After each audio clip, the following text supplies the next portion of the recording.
Партнер программы – компания МТС. Якостная и надейная мобильная сувязь по всей Беларуси. День добрый, панове! Вёска Абольцы, Талочинский район, Витебская область, Республика Беларусь. Назва, панове, этой вёски Абольцы походит от старожитного колишнего слова «обел» ці «вобель». Ну, это значит, что, вот, например, дали тебе землю, это вобельна земля, это значит, дадена тебе назаўсёды полностью у вечную власность, карыстайся на здоровье. Ну, а людей, яких на такой земле селили, значит, называли абольцами. Ну, это значит, что люди поселены на вобельной земле. Вот так поселили колись тут людей, назвали их абольцами. Так они тут по сегодняшний день и живут. Сеют жито, садят огородину с садовиною. Ну, а мы давайте завитаем до их у гости. Да побачим, як они тут живут. Хлеб жуют. Наперед.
Ранее, панове, вось тут у Абольцах было вельмі шмат літоўскіх прозвішч.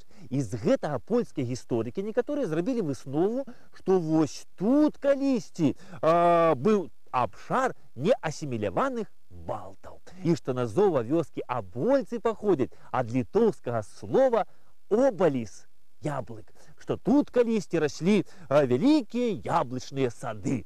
Але вось мясцовыя жыхары з гэтым не згаджаюцца. Яны кажуць, што назва вёскі паходзіць ад рэчкі, якая працякае праз вёсачку, а рэчка гэта завецца Абальчанка.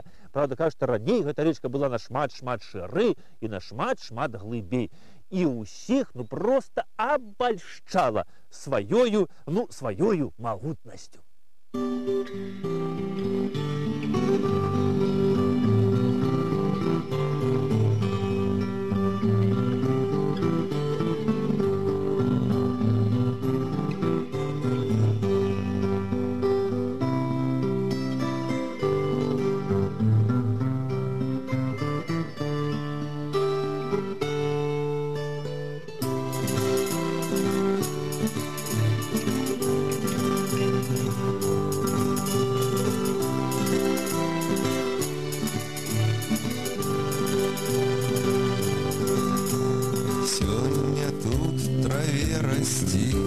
Сёння тут яна шуміць, спелы яблык не знайсці, калі раптам упусціць, нам вяюць вятры. Ты раскоча лубін, як тут жылі мае сябры тудаль. Лютня ды бубен сустракала нас святло, там за вёскай ля царквы, а ў нас вогнішча было, ды кілім густой травы, толькі брэх сабак быў чуваць за мілю. Тое, што гэта была вёсачка чыста літоўская, з гэтым згаджаюцца ўсе. Але вось некаторыя кажуць, што літоўцы тут жылі яшчэ ж не з даславянскіх часоў, а што сюды іх перасяліў вялікі князь Альгерд, якому належалі гэтыя землі. А пасля Альгерда тут пачаў уладарыць ужо ягоны сын Ягайла. Ну і вось Ягайлаку, ведаеце, палякі прапанавалі ў жонкі сваю польскую каралеву Ядвігу. Ну, гэткім чынам яны хацелі Вялікае княства Літоўскае ўключыць у польскае каралеўства. Ну і пачаць яшчэ ахрышчэнне язычаскай Літвы па каталіцкім абрадзе. І вось шлюб паміж Ягайлам і Ядвігай адбыўся ў Кракаве ў 1386 годзе. Ну і тады, пасля гэтага шлюбу, Ягайла Абольцы аддае сваёй жонцы Ядвізе. І гэтая вёска стала уласнасцю польскай каралевы Ядвігі. Энцыклапедычная даведка. Ядвіга нарадзілася 15 лютага 1374 года. Каралева Польшчы, жонка караля Польшчы і вялікага князя Вялікага княства Літоўскага Ягайла. Аказала значную дапамогу ў хрышчэнні Літвы. Для падрыхтоўкі царкоўнай уніі паміж праваслаўнай і каталіцкай цэрквамі заснавала разам з Ягайлам у Кракаве кляштар славян бенедыктінцаў з Прагі. Садзейнічала ўмацаванню пазіцыі кіпрыяна, як мітрапаліта Кіеўскага і ўсея Русі, і падтрымлівала яго заходы па заключэнні уніі. Завяшчала значныя сродкі на аднаўленне Кракаўскага універсітэта. Садзейнічала у 1387 годзе далучэнню да Польшчы галіцкай зямлі, занятай венграмі. Выступала за мірнае рэгуляванне канфлікту з нямецкім ордэнам. Памерла хутка пасля нараджэння дачкі, 17 ліпеня 1399 года. Адразу пасля смерці Ядвіга пачала шанавацца як святая, афіцыйна кананізавана ў 1997 годзе. Дарэчы, Ядвіга Абольцы атрымала ад Ягайлы не як падарунак, а ў якасці вена. Вена, панове, гэта калісьці была такая своеасаблівая плата жаніха за нявесту. І вена нават была агаворана ў статуце Вялікага княства Літоўскага. Вена давалася жаніхом нявесце на той выпадак, калі ён раптам возьме ды памрэ. І вось, калі яна застанецца ўдавой, ды каб не прыйшлі там раднягу, ды не сказала, што вымятайся з нашай хаты, гэта ўсё нашае, то жаніх ёй даваў вена, і ўжо адабраць ад яе ніхто нічога не мог, калі на раптам, не дай Бог, заставалася ўдавою. Але вось Ягайла, калі жаніўся з Ядвігаю, Ядвізе ўсё-такі было 12 гадоў, ён быў старэйшы за яе на 22 гады, але перажыў яе аж на 35 гадоў. Яна памерла вельмі маладая. Ну і вось Абольцы зноў жа сталі уласнасцю Ягайлы. Ну а пазней уже Ягайла жаніўся на Соф'і Гальшанскай, і ад іх уже пайшоў знакаміты род Ягелонаў.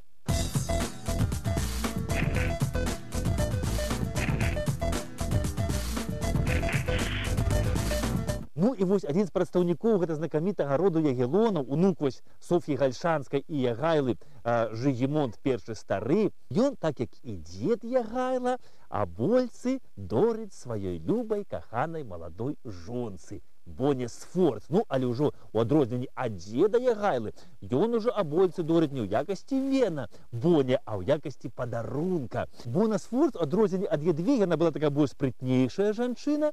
Ну і яна любіла наведаць свае вось гарады і мястэчкі. І зусім магчыма, што вось тут у Абольцах яна бывала і не аднойчы. Ну, а калі і не бывала, дык чула аб Абольцах гэта дакладна. Бона Сфорц, она же все старалася павялічыць свае доходы, ўсё і было мала, хацелася ўсё больш і больш. Ну і вось тут у яе за намесніка ў Абольцах быў такі Кірдзей Грычанавіч. Ну і вось гэты Кірдзей Грычанавіч па загадзе Боны Сфорц сабраў тут усіх мясцовых жыхароў і сказаў ім, значыцца, што паважаныя вось сённяшняга дня вы павінны працаваць больш і лепш, чым працавалі раней, але за тую ж плату. Ну, значыцца, гэтыя абальчанні мясцовыя жыхары выслухалі намесніка Кірдзея. Значыцца, ну, калі яны скончыў, мы сказалі, а ты ведаеш, што Кірдзей не на тых ты дурняў патрапіў.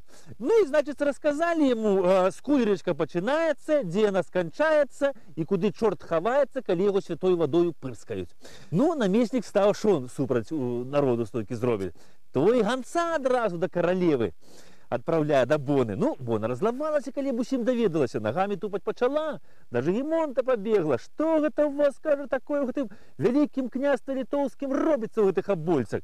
Да у нас у Италии за такое бы уже языки подрывали, на колыбу их посаджали, а ты тут цацкаешься с ними.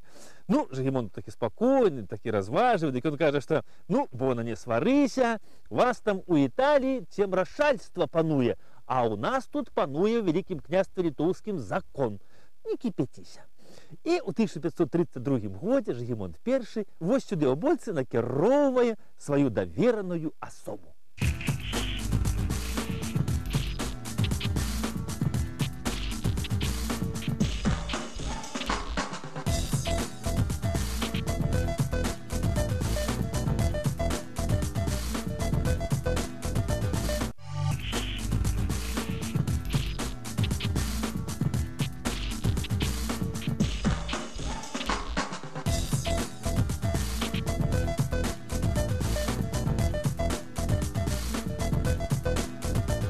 А раней жа, панове, Абольцы гэта быў цэнтр аболецкай воласці. Ну і калі сюды ў Абольцы прыехала гэта каралеўская асоба, то яна дала загад, каб з усёй воласці народ прыйшоў у Абольцы. Ну, народу, кажется, сабралася. Вось тут якраз на гэтай галоўнай плошчы ў Абольцах яблыку не было дзе ўпасці. Ну і ўжо намеснік Кірдзей пачынае дакладваць ужо, значыцца, гэтай каралеўскай асобе. Кажа, што вы ведаеце, паважаны, яны і так увесь час толькі на сябе і працуюць. Яны выходзяць на працу толькі 2 разы на тыдзень, у сераду і суботу, і то ідуць толькі пасля абеду. А калі на гэты дзень выпадае свята, наогул адмаўляюцца працаваць. Ну, вось яны жыта жнуць, у снабы складваюць, але з поля не возяць, малаціць не хочуць, двор панскі не сцерагуць і нават не хочуць яго абгарожваць. Ну, пасля намесніка, значыць, словам ўжо ўзялі сяляне і паказваюць гэтаму чалавеку каралеўскам паперу, на якой чорным па беламу напісана, што згодна з каралеўскім прывілеем яны больш працаваць не павінны, чым яны працуюць. А што ўжо там да сенаважэння і коней сцеражэння, то дзеля гэтага ёсць спецыяльныя людзі ў двары. Карацей, хто на што вучыўся, той хай гэтым і займаецца. Паслухаў ён і кажа, што ну, згодны з вами, паважаныя, але ўсё ж таки я папрасіў бы ад каралевы Боны, каб усё ж таки вы, ну, працавалі 2 разы на дзень, але ўжо не з абеду, а з ранку і да вечара. Ну, гэта ж не шмат для вас. Але сяляне, калі гэта ўсё пачулі, панове, то яны тут такі вэрхал узнялі, што гэта каралеўская асоба добра такі перапужалася. Сяляне сказалі, што ніколі так не будзе, нават калі вы ў нас адбярэце ўсё, што ў нас ёсць. Мы будзем працаваць так, як працавалі спакон веку нашы дзяды і прадзеды, бацькі, як працавалі раней мы самі. І вось, убачыўшы такое рашучае супраціўленне сялян, гэты, значыцца, каралеўскі чалавек Кірдзей сказаў: Кірдзей, на панчыну іх не гані, не чапай, будзем лепш чакаць, што нам скажа каралева Бона. Вось такі, панове, калісьці жыў тут народ смелы, рашучы, які адстойваў свае законы і ў крыўду сябе не даваў.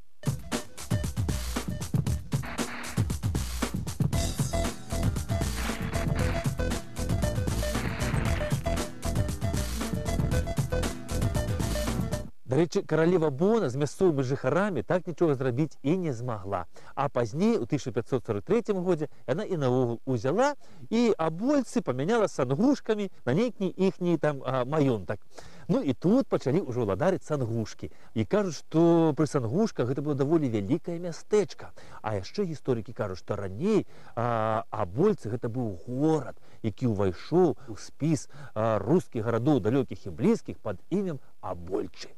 І што тут нават вось на гэтай гары стаяў замак. І ў гэтым замку ў 1499 годзе вялікі князь Александр прыймаў маскоўскіх паслоў.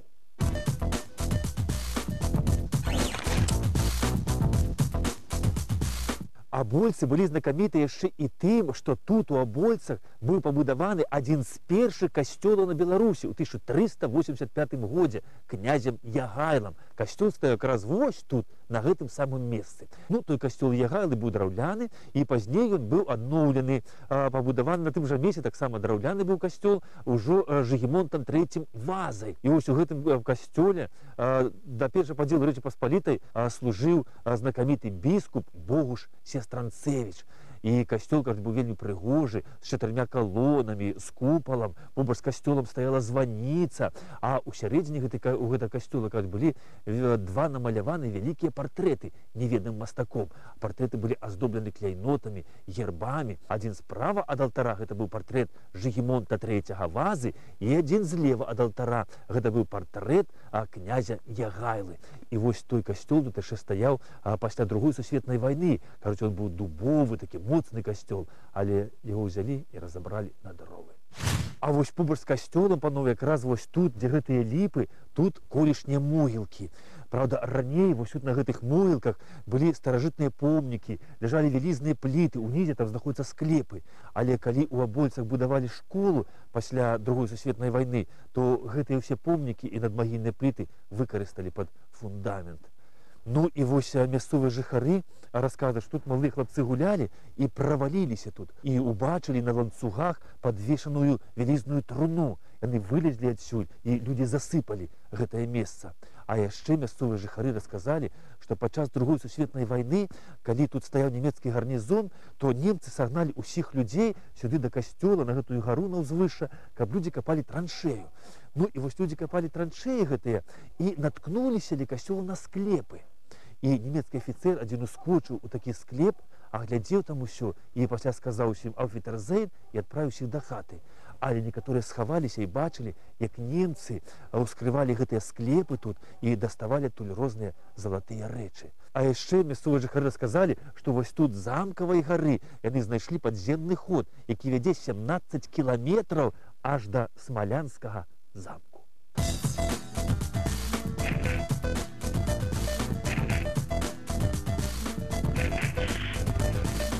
Помнікі, панове, тут былі вельмі розныя. Тут былі помнікі з італьянскага мармуру, з фінскага граніту, з чыгуну уральскіх гамарнікаў. Стаяў, кажуць, вялізны каменны крыж, выбіты з цэлага камня, і на гэтым крыжу быў надпіс 1417 год. Але вось з усяго гэтага тут я на вясковых могілках знайшоў вельмі мала.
Вось не так даўно насупраць таго самага месца, дзе стаяў старажытны касцёл, мясцовыя жыхары паставілі вось гэты крыж.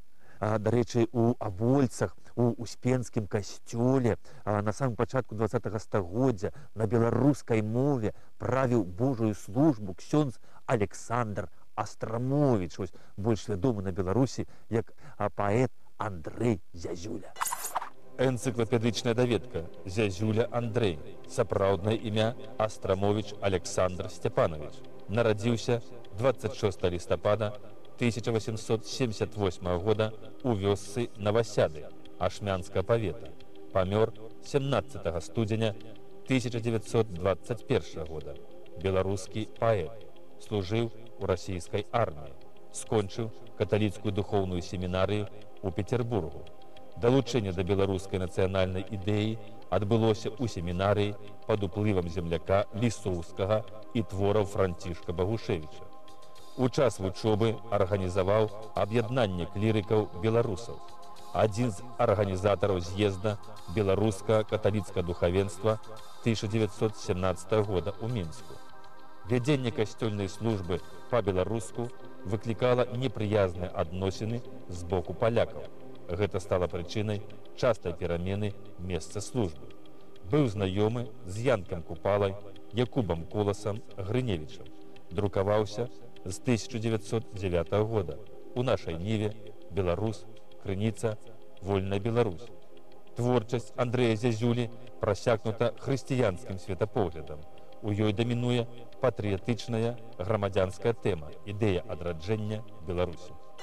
Ксяндза Астрамовіча Андрэя Зязюлю мясцовыя жыхары вельмі любілі і паважалі.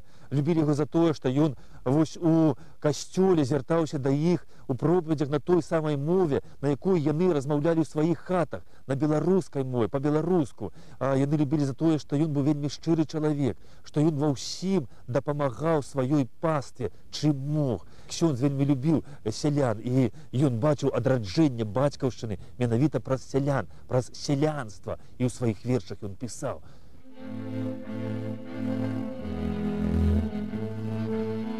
І не адзін яшчэ прадасць цябе іскарыёт, але табе ўсё ж, маці семеніта, сялянне верныя, што сеюць жыта, а з іх паўстане твой народ.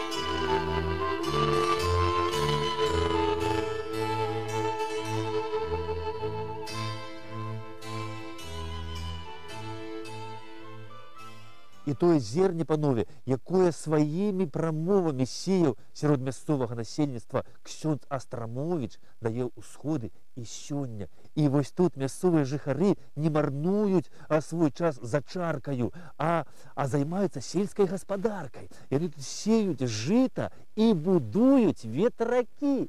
Уяўляеце? І вось гэты ветрак пабудаваў мясцовы жыхар Анатоль Сухавараў.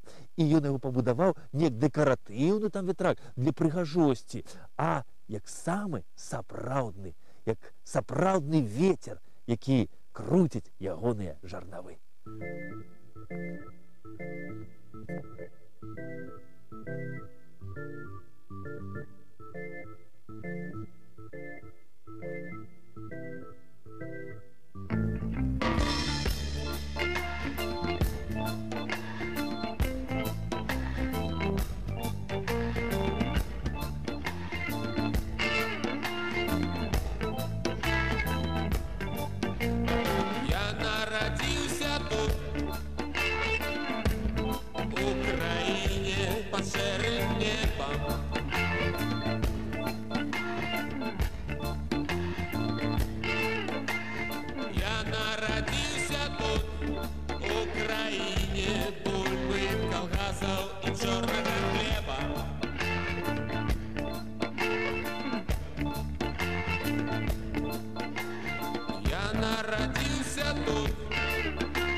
Акрамя старажытна-успенскага касцёлу, у Абольцах вось тут якраз на гэтым месцы стаяла яшчэ праваслаўная царква. Побач былі царкоўныя могілкі, і апошні святар гэтай царквы гэта быў Ціва Пётр Пятровіч. Ён быў расстраляны бальшавікамі ў 1937 годзе, а сама царква была драўляная і была спаленая падчас Другой сусветнай вайны. А яшчэ вось тут якраз насупраць праваслаўнай царквы знаходзілася сінагога, і ў Абольцах жыло вельмі шмат яўрэяў. Ну, наогул тут жыло шмат розных нацыянальнасцяў. Тут жылі беларусы, яўрэі, палякі, літоўцы, рускія, і ўсе тут жылі ў міры і згодзе. МТС, панове, гэта мой тэлефонны спадарожнік, а ваш яшчэ не? Тады хуценька падключайтеся да кампаніі МТС, таму што з кампаніяй МТС у падарожжы заўсёды сябе адчуваеш упэўнена.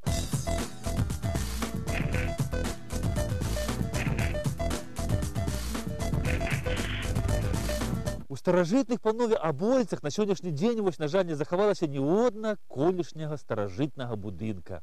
Затое тут ёсць, панове, людзі. Людзі, вось, якія не змагаюцца з ветранымі млынамі, а якія будуюць ветракі. І дай Бог жа, каб ось жарнавы гэтых ветракоў ніколі не круціліся ў халастую, каб тут заўсёды радзіла жыта. І як казаў наш Андрэй Зязюля, дык жыві ж ты і красуйся, наша маці Беларусь. Да пабачэння!